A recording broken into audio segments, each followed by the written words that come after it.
அஸ்ஸலாமுஅலைக்கும் welcome back to my world. எல்லாரும் நல்லா இருக்கணும்னு கண்டிப்பா துவா செய்றேன். எல்லாருக்கும் இந்த ரமலான் நோம்பு நல்லபடியா போயிட்டு இருக்கும்னு நினைக்கிறேன். அல்ஹம்துலில்லாஹ் எங்களுக்கும் நல்லபடியா போயிட்டு இருக்கு. இந்த நோம்பு நாள்ல என்னுடைய மார்னிங் டு டின்னர் vlog தான் பார்க்க போறோம். சோ இன்ஷாஅல்லாஹ் ஸ்கிப் பண்ணாம பாருங்க. கண்டிப்பா இந்த vlog உங்களுக்கு இன்ட்ரெஸ்டிங்கா இருக்கும்னு நினைக்கிறேன். நோம்புன்றனாலயே காலைல எழுந்துக்கிறதுக்கு லேட்டா தான் ஆகும். ஒரு 10:30 மணி ஆயிடும். எழுந்திருச்சு கொஞ்சம் அப்படி இப்படி உட்காந்து கொஞ்சம் ரிலாக்ஸ் ஆனதுக்கு அப்புறம் தான் வந்து கிச்சனுக்குள்ளேயே வருவேன். சோ இன்னைக்கு வந்து கொஞ்சம் காலையில எல்லாம் ப்ரிப்பேர் பண்ணி வச்சிடலாம்னு சொல்லிட்டு ஃபர்ஸ்ட் வந்து புதினா கொத்தமல்லி எல்லாம் கிளீன் பண்ணி வச்சுட்டேன்.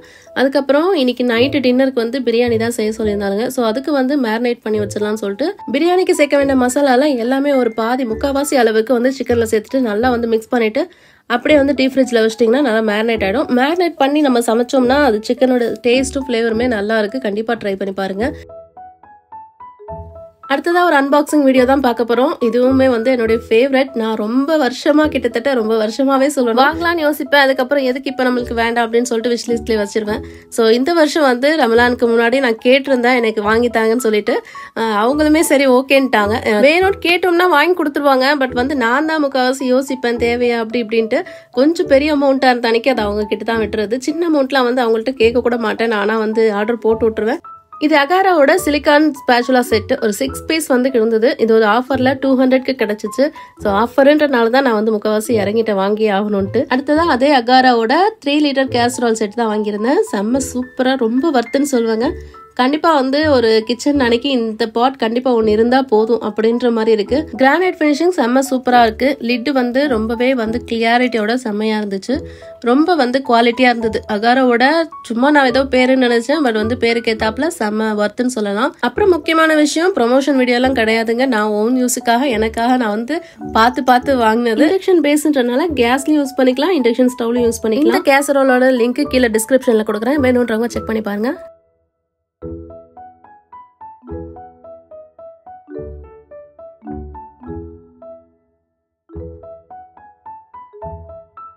இதை முடிக்கவுமே வந்து லஹர் டைம் வந்துருச்சு. ஸோ லஹருக்கு தொழுதுட்டு அப்படியே வந்து கொஞ்ச நேரம் குரான் ஓதிட்டு இருந்துட்டேன்.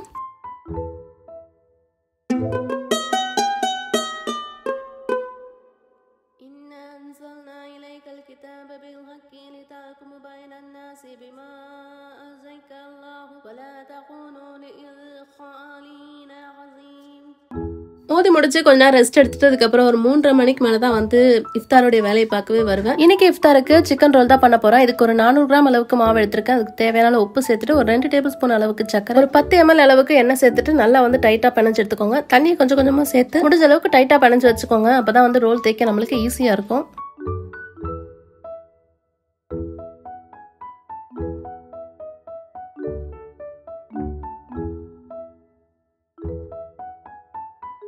மாவு நல்லா டைட்டா பிணைஞ்சு எடுத்துக்கிட்டு ஒரு மூடியை போட்டு அப்படியே ரெஸ்ட் எடுக்க விட்டுருங்க. இப்போ வந்து ஃபில்லிங் ரெடி பண்ணிடலாம்.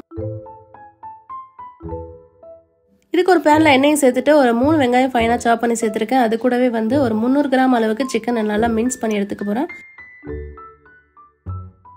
வெங்காயம் வதங்கும் போதே தேவையான அளவு உப்பு சேர்த்துக்கோங்க. கூடவே 1 டீஸ்பூன் அளவுக்கு இஞ்சி பூண்டு பேஸ்ட், 1/2 டீஸ்பூன் அளவுக்கு சில்லி ஃபிளேக்ஸ், 1/2 டீஸ்பூன் அளவுக்கு சீரகத்தூள், கூடவே 1/2 டீஸ்பூன் அளவுக்கு நம்ம அரைச்சி வச்ச மல்டிபர்பஸ் மசாலா அதுல ஒரு 1/2 டீஸ்பூன் சேர்த்துக்கிறேன். கூடவே 1 டீஸ்பூன் அளவுக்கு சோயா சாஸ் ஊற்றிருக்கேன். ஸோ இது ஆப்ஷனல் தான், வேணும்னா ஊற்றிக்கலாம். இல்லை நினைக்க நீங்க கொஞ்சமா வந்து பாதி தக்காளியை போட்டு வதக்கினா கூட ஓகே தான்.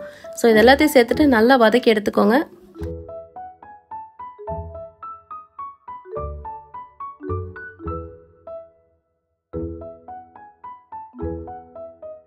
இதை ஓரளவுக்கு நல்லா வதங்கி வந்தவுடனே நம்ம மின்ஸ் பண்ணி வச்சிருந்த சிக்கனை இது கூட சேர்த்து கூடவே ஒரு உருளைக்கிழங்க நல்லா வேக வச்சு மசிச்சு சேர்த்திருக்கேன். ஸோ இதையும் சேர்த்து நல்லா வந்து வதக்கி விட்டுக்கோங்க. லைட்டா தண்ணி தெளிச்சு சிக்கன் கொஞ்சம் வேகிற அளவுக்கு மூடி போட்டு வேக வச்சிருங்க.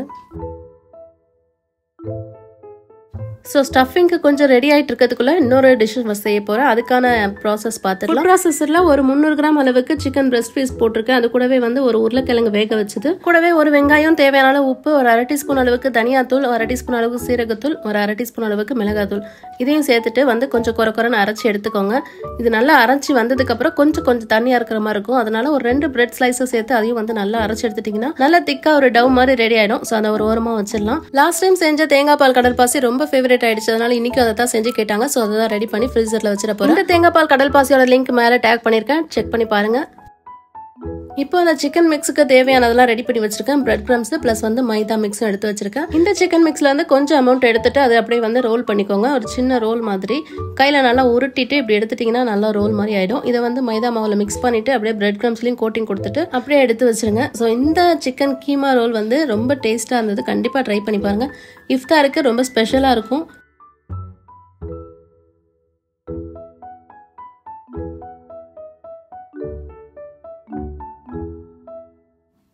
இந்த ரெசிபி செய்ய சிக்கன் கீமா இல்லைனா சிக்கன் போன்லெஸ் பீஸ் வாங்கி நீங்க மின்ஸ் பண்ணி செஞ்சிடலாம். ரொம்ப ஈஸியான ரெசிபி. கண்டிப்பா இந்த இஃப்தாருக்கு ட்ரை பண்ணி பாருங்க. பிள்ளைங்கள இருந்து பெரியவங்க வரைக்கும் கண்டிப்பா எல்லாத்துக்கும் ஃபேவரட் ஆயிடும். கண்டிப்பா ட்ரை பண்ணி பாருங்க.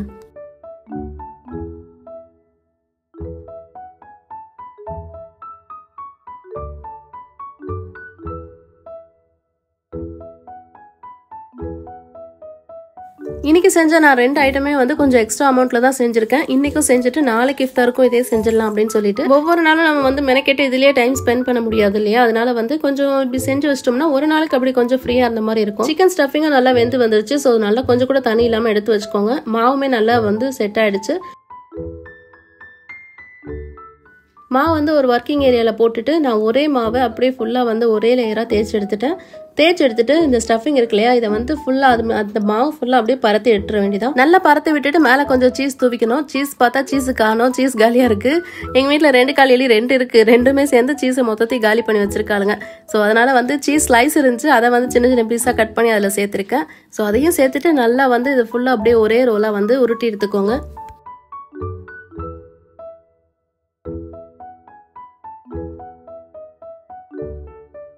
ஃபுல்லாக ஒரே ரோலாக உருட்டி எடுத்துட்டு எக்ஸஸாக இருக்க மாவை கட் பண்ணி எடுத்துட்டேன். மீதி இருக்கிறதுல ஒரே அளவாக ஒரே சைஸாக வந்து எல்லாத்தையும் கட் பண்ணி எடுத்துக்கோங்க. கட் பண்ணிட்டு இந்த மாதிரி உருட்டி தட்டி எடுத்து வச்சிட்டிங்கன்னா சிக்கன் ரோல் வந்து ரெடி. ஸோ இப்போ அதிகமாக வந்து இந்த சிக்கன் ரோல் நான் அதிகமாக யூடியூப்ல பார்த்துட்டு இருக்கேன். ஸோ அதனால இன்னைக்கு ட்ரை பண்ணுவோம்னு சொல்லி ட்ரை பண்ணியிருந்தேன். கொஞ்சம் டிஃப்ரெண்டான ஒரு ரோலாக இருந்துச்சு. ஸோ ஈஸியாகவும் வேலை முடிஞ்சிருச்சு. நம்ம ஒரு ரோலாக வச்சு தேய்க்க தேவையில்லை.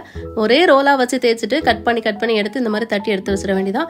இதை வந்து லைட்டாக வந்து மைதா மாவு மிக்ஸ்லையும் அப்புறம் வந்து பிரெட் கிரம்ஸ் அப்படி இல்லைன்னா குனஃபா மிக்ஸில் மிக்ஸ் பண்ணி போடலாம். நான் கொஞ்சம் அறிவாளித்தனமா என்ன பண்ணிட்டேன், சேமியா வந்து கொஞ்சம் பொடி பண்ணிட்டு அதில் மிக்ஸ் பண்ணி போட்டுடலாம் அப்படின்னு சொல்லிட்டு எடுத்து வச்சு மிக்ஸ் பண்ணிட்டேன். ஸோ மிக்ஸ் பண்ணி கோட்டிங் கொடுத்ததெல்லாம் வந்து ரொம்ப சூப்பராக வந்து இருந்துச்சு. பட் வந்து பொரிச்சதுக்கு அப்புறம் ரொம்ப ஹார்டாக இருந்துச்சு. சேமியா டேஸ்ட் தான் அதிகமாக இருந்தது.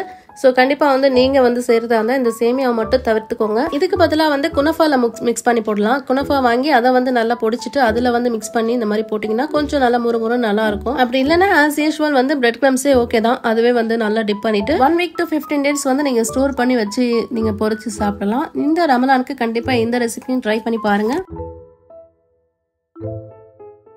ஸோ இதுவுமே கொஞ்சம் எக்ஸ்ட்ரா குவான்டிட்டியில் தான் செஞ்சு வச்சுருந்தேன். நாளைக்காசு பொரிச்சிக்கலாம் அப்படின்னு சொல்லிட்டு இதையுமே வந்து பொரிச்சது போக மீதி எடுத்து ஒரு கண்டெய்னரில் வச்சு ஸ்டோர் பண்ணி ஃப்ரீசரில் வச்சுட்டேன்.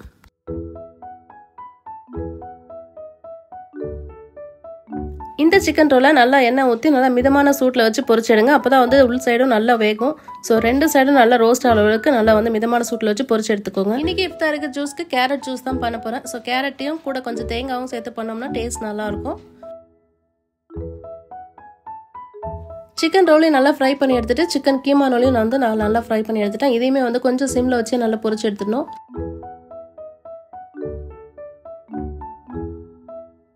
இதையெல்லாம் செஞ்சு முடிக்கிட்டே வந்து நோம்பு திறக்கிறதுக்கான டைமும் நெருங்கிடுச்சு. ஸோ அதனால நான் பொரிச்சிட்டு இருக்கும்போது மணி 6 ஆகி போச்சு. ஸோ இடையில வந்து ஜூஸ் வேலை மற்ற வேலையும் சேர்த்து பார்த்துக்கிட்டு இருந்த மாதிரி இருந்துச்சு.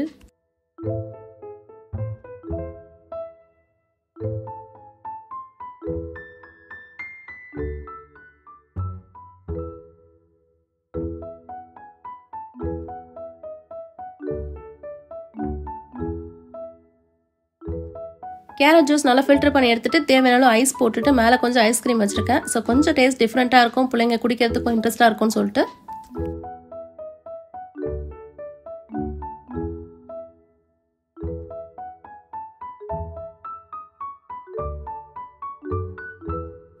அல்ஹம்துலில்லாஹ் ஜூஸ் ரெடி பண்ணிட்டு பொரிச்சதையும் எல்லாத்தையும் எடுத்துக்கிட்டு நோம்பு திறக்கும் டைம் ஆயிடுச்சு. நோம்பு திறக்கும் உட்காந்தாச்சு. தேங்காய் பால் கடலை பாசி ரொம்ப நல்லா வந்துருந்துச்சு. பார்க்கவே என்ன கண்கொள்ளா காட்சியாக இருந்துச்சு அந்த அளவுக்கு. இந்த தேங்காய் பால் கடல் பாசி வந்து நோம்பு திறந்துட்டு சாப்பிட்றதுக்கு ரொம்ப நல்லது.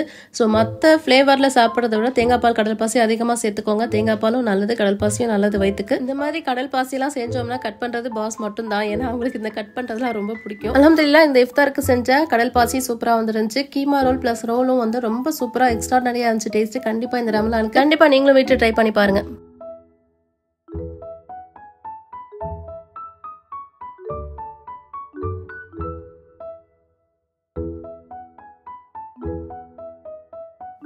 இஃப்தார் முடிச்சோடனே பார்த்தீங்கன்னா ரொம்ப படபடன்னு வந்து ஒரு மாதிரி அப்பாடான்னு ஆயிடுது. கொஞ்ச நேரம் ரெஸ்ட் எடுத்துட்டு அதுக்கப்புறம் தான் வந்து டின்னர் சமைக்கவே வருவேன். இன்னைக்கு வந்து புதுசா வாங்கின பாட்டில் தான் செஞ்சு போறேன். ஸோ இன்னைக்கு பிரியாணி செய்யறனால இதுலயே செஞ்சிருவோம் அப்படின்னு சொல்லிட்டு இன்னைக்கு நோம்பு திறந்துட்டு போகும்போதே வந்து சொல்லி உசுப்பேத்திட்டே போனாங்க. இன்னைக்கு பிரியாணி அதுவும் புது பாட்டில் சமைக்க போறேன் அப்படின்னு சொல்லி பிள்ளைங்களுமே வந்து நான் சமைக்கிறத பார்த்துட்டு புது பாட்டு பிரியாணியா அப்படின்னு சொல்லி அதுங்களுமே கிண்டல் பண்ணிட்டே இருந்துச்சுங்க.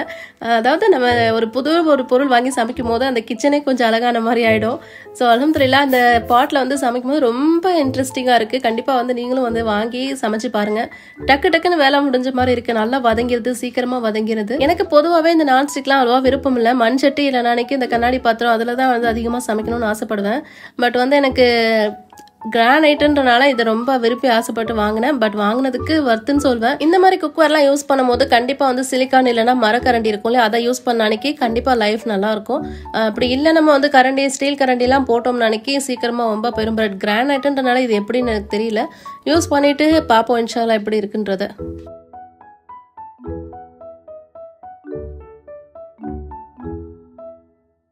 சிக்கன் பிரியாணி செஞ்சுட்டு சிக்கன் பிரஸ்ட் பீஸ் இஃப்தாருக்கு வாங்கினதுல ஒரு பீஸ் இருந்துச்சு. இந்த சிக்கன் பீஸ் வச்சு பார்பிக்யூ பண்ணிடலாம் அப்படின்னு சொல்லிட்டு அதை வந்து கியூபா கட் பண்ணி எடுத்துக்கிட்டேன். கூடவே கேப்சிகம், தக்காளி, வெங்காயம் இது மூணையுமே வந்து கியூபா கட் பண்ணி எடுத்துக்கிட்டேன்.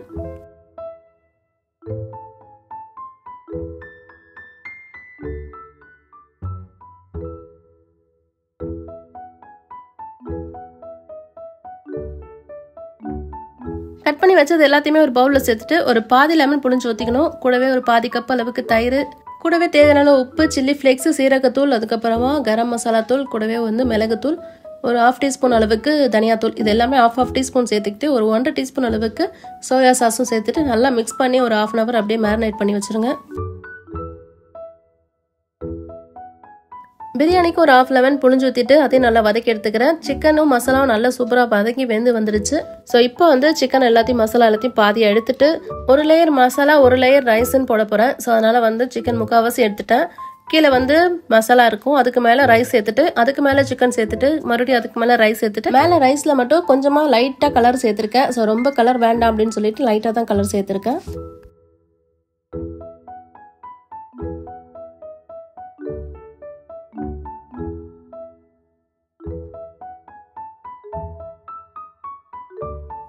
கலர் சேர்த்துட்டு மூடி போட்டு அப்படியே தம்மில் போட்டாச்சு. இப்போ பார்பிக்யூ வந்து ஃப்ரை பண்ணி எடுத்துடலாம். கிரில் பேன் வச்சு லைட்டாக எண்ணெய் விட்டுட்டு இந்த நம்ம பார்பிக்யூக்காக மேரினேட் பண்ணி வச்சதை அப்படியே வந்து மசாலாவோட பேனில் அப்படியே வந்து நான் போட்டு பொரிச்சு எடுத்துட்டேன். இது வந்து ஸ்டிக் இருந்தால் நம்ம ஸ்டிக்கில் போட்டிருக்கலாம். ஸ்டிக் இருந்தாலும் பக்காவாக இருந்திருக்கும். ஸ்டிக் இல்லாதனால நான் அப்படியே வந்து போட்டு நல்லா வந்து 2 பக்கமும் டோஸ்ட் பண்ணி எடுத்துட்டேன். கிட்டத்தட்ட ஒரு வாரமாக இந்த நோம்பு வந்ததுலேருந்து நைட்டு டின்னரே சாப்பிடல யாருமே. ஏன்னா ஈவினிங் ஸ்நாக்ஸ் சாப்பிட்றது, கஞ்சி இருக்கிறது குடிச்சிட்டு அப்படியே வந்து படுத்துட்டு அப்புறம் சாருக்கு எழுந்து சாப்பிட்டுட்டு இருந்தோம். அல்ஹம்துலில்லாஹ் இன்னைக்கு தான் வந்து ஒரு 7 நாளைக்கு அப்புறம் டின்னர் சாப்பிட்றோம் எல்லாரும் சேர்ந்து. இந்த வீடியோவில் தான் இந்த வீடியோ உங்களுக்கு பிடிச்சிருக்கும்னு நினைக்கிறேன். பிடிச்சிருந்தா லைக் பண்ணி கமெண்ட் பண்ணி அப்படியே உங்கள் ஃப்ரெண்ட்ஸ் அண்ட் ஃபேமிலிக்கும் ஷேர் பண்ணிக்கோங்க. அப்படியே என்னோட சேனலை சப்ஸ்கிரைப் பண்ணி பக்கத்தில் இருக்க பெல் ஐக்கானையும் கிளிக் பண்ணிக்கோங்க. அப்போ தான் நான் போடுற வீடியோஸ்லாம் கண்டினியூஸாக உங்களுக்கு வரும். தேங்க்ஸ் ஃபார் வாட்சிங்.